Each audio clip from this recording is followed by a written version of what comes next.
So, I wanted to just explain a little bit about how, being 58, I managed to finally beat my body fat. I've been fat since I was a kid and had a few stages of high activity and exercise where I managed to get it under control. But basically, for the last 25 years, I've been floating up around 110, maybe 115 kilograms and not managed to get much below 105 with any kind of diet at all. And then at the beginning of 2019, I started to discover things and research the science. And I wanted to explain exactly what I learned in as simple a way as possible and do it diagrammatically, which I don't think anyone else has done before. So let me explain what I've learned. And there's really three major tools that I have to try and lose weight. Now, the traditional tool is calories in, calories out. What people just say is, eat less, move more. Effectively increasing the amount of calories that you're burning and decreasing the amount of calories that you're eating. And of course this works, and this is what Weight Watchers do and everything else does. But what I want to talk about is what I found is a problem with this diet, because the two lines on this axis represent 100% restriction of calories, and then where you need to go on the restriction before it starts working as a weight loss program. And the problem with this is that if you are restricting your calories and you get to 100% restriction, then suddenly you jump into a different realm. You're not eating at all, right? And to maintain a very low amount of eating in terms of calories is quite hard to sustain. And the problem with that also is that by doing it, the bottom line, where you need to be in order to continue to lose weight, actually changes. And the gap here closes quite quickly as your body adjusts to eating less calories, and then the weight loss stops or you give up. And this is a real problem, and I couldn't overcome this problem with any kind of diet, be it shakes or just any kind of calorie restriction. Didn't work for me. And then I discovered the keto diet. So the keto diet doesn't restrict calories particularly, but rather restricts macros. And the way this works is that you basically, the macro that you restrict is carbs. There are three macros: protein, fat, and carbs. Now, you actually need fat to a degree, and it's good food. It's got lots of energy in it. Obviously, there's good fats and bad fats, and it keeps you full. One of the things it does, though, is fats don't spike the blood sugar. So naturally, for years and years and years, people have eaten fats, and it's been fine. And then there's protein. So protein you need to make amino acids and is critical for muscle development. And in fact, if you don't eat protein, then your body will start digesting its own muscles. So you'll end up with a lot of muscle loss. So it doesn't really make sense to restrict either protein or fats. But if you restrict carbs, something miraculous happens. Carbs are basically sugary things like, sugar, bread, which is starch, which is just two glucose molecules glued together, fruit, which is a mixture of two sugars. Fruit is basically fructose. Glucose and fructose together make table sugar.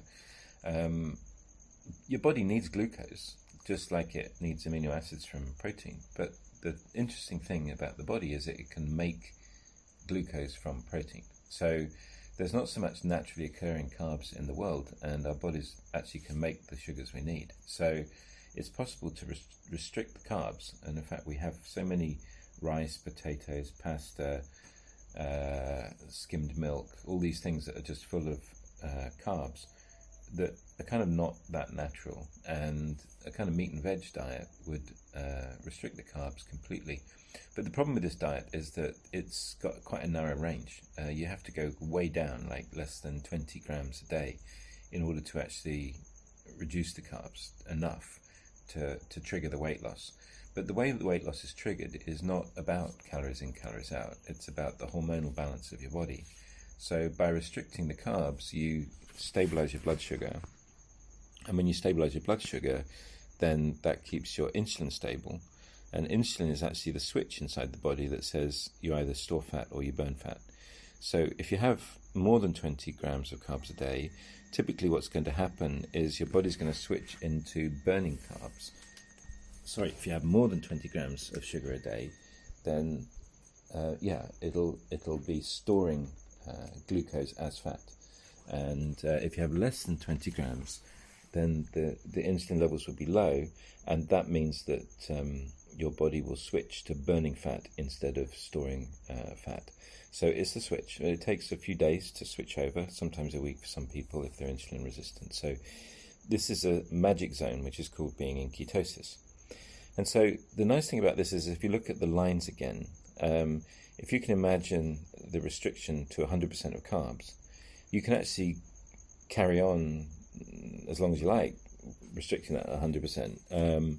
There's no, unlike calories, when you restrict to 100%, it's quite a comfortable place to be. You could eat as much, if you weren't counting calories, as much meat and veg, salads, olive oil and nice things as you want, and you can stay in that zone if you get in that zone. So that worked for me, but what I discovered is that really there's an interesting third dimension that you have to consider, and these make up 3 tools that you use to maintain a good weight.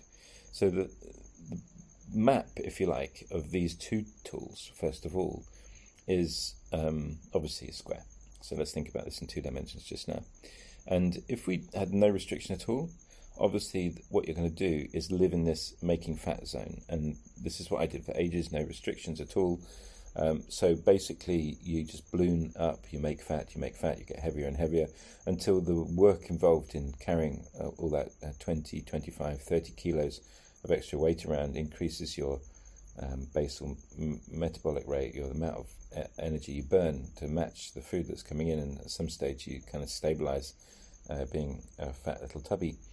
But if you were to keep in the keto zone and also think about your calories, you don't have to, but if you did, then obviously you'll get better weight loss. So the combination of these 2 things together, being in ketosis and also thinking about your total calories, will give you better weight loss results. But there's the third dimension, as I mentioned. So let's think about what we discovered with the third dimension. So the third dimension is something called time-restricted eating. Now, time-restricted eating basically says instead of snacking or eating all day, having a big breakfast, then getting hungry, having a lunch, then having dinner, eating late at night, eating basically all your waking hours, you restrict the times you eat. Now, that could be that you skip breakfast and you just have lunch and dinner later, and you restrict your eating to the afternoons, say between 1 p.m. and 7 p.m. That would be 6 hours of eating and 18 hours of fasting, essentially, of not eating. Now that has the result of restricting probably the total amount of food you eat. But if you combine that with not having sugars or carbs, you don't actually feel hungry during that time. So it's a very easy thing to do again. And it, again, is another tool that helps the weight loss come off. Now, there are other forms of time-restricted eating, including alternate day fasting, where you eat one day and not the other, or 5-7, where you might eat for 5 days and 5-2, or eat for 5 days and then not eat for 2 days. Or you could do it the other way around. I mean, it's quite possible when your body gets used to fasting to eat for 2 days and not eat for 5 days. Actually, that's kind of like what I can do now. So this actually creates a sort of cube space, which is a much bigger space that you can occupy for continued weight loss if you combine all 3.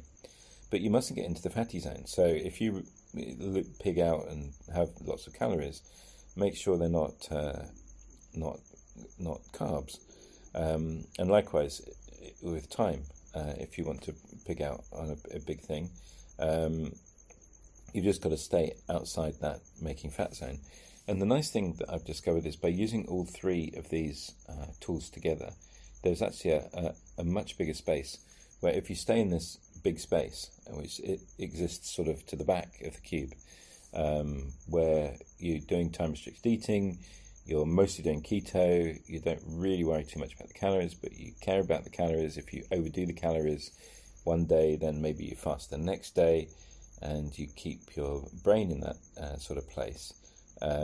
You can cheat and have carbs sometimes as well, but then compensate with one of the other tools. Maybe if you have a lot of carbs one day, you walk it off first of all, get it out your system so it doesn't stay in your system long enough for the insulin spike to turn it into fat, and then maybe fast for a bit longer after that, or go back on the keto very quickly. So basically what I learned is that this lose fat zone, the green one, is actually very, very large and gives you a lot of freedom if you use all three tools together. And it's a matter of learning how your body copes with it and combining these three tools in a way that works for you, suits your lifestyle, your metabolism and everything else. And it's just all about staying out of this no restricted zones. So, obviously if you don't have any restrictions, you just keep on piling on the fat. So choose your poison, if you like, or choose your medicine, whichever way you want to look at it. But, you've got to have restrictions in one of the three dimensions, and you can do that pretty much freely as long as you stay in the green zone. And if you stay in the green zone, the weight will come off. And I'm now down to 82 kilograms. And I've managed to stay in the green zone mostly for a year, since most of the weight came off in about 9 months. And by maintaining myself roughly in the green zone, I've managed to keep it off for a year. So that's my little pictorial representation of the three tools that you can use to beat your body fat. Okay, thank you.